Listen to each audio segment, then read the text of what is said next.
Hello. কে বলছেন?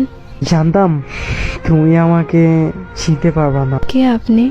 হুম, তোমার সেই পাগল, সে তোমাকে পাগলের মতো ভালোবাসতো। ও আচ্ছা, আপনি তো ফোন দিয়েছেন কেন? আমি ফোন রাখলাম। একটু দাঁড়াও, একটু কথা বলবো শুধু। আমি অপরিচিত কারোর সাথে কথা বলি না।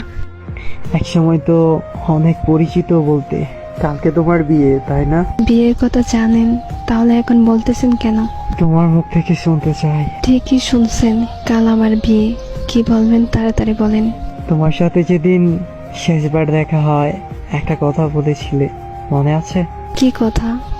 ও মনে নাই? আমি বলেছিলাম তোমার যেদিন বিয়ে সেদিন আমি এই দুনিয়া থেকে হারিয়ে যাব। দেখেন, শুধু শুধু পাগলামি করেন না প্লিজ। সত্যি আমার কপালটা একেবারেই খারাপ।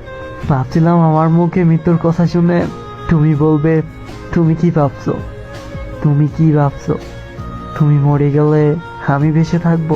হ্যাঁ, আর কি বলবো, তুমি তো আমাকে কোনোদিন ভালোই বাসোনি। একা হয়ে গেছি আমি, একেবারে একা। চুপ করেন, এমন করে কেন কথা বলতেছেন? সমস্যা নাই, একটু পর নিশ্চুপ হয়ে যাব। শোনো না, আমার অনেক কষ্ট হচ্ছে। এখন তুমি কোথায় আছো বলো না, প্লিজ বলো কোথায় আছো তুমি। আমি বলতে পারবো না, আর জেনে কোনো লাভ নাই। আমাকে বাঁচাতে পারবে না। আমি মরে যাওয়ার আগে একটা কথা বলবো, তুমি শুনবা? হুম, বলো তুমি, শুনবো।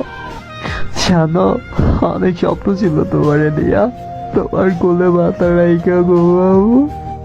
আমার অনেক কষ্ট হচ্ছে, সত্যি অনেক কষ্ট হইতেছে আমার। আমার সময় শেষ, ভালো দেখো তুমি, নিজের খেয়াল রেখো। কোথায় যাবা তুমি? কি হলো, কিছু বলতেছো না কেন? হ্যালো।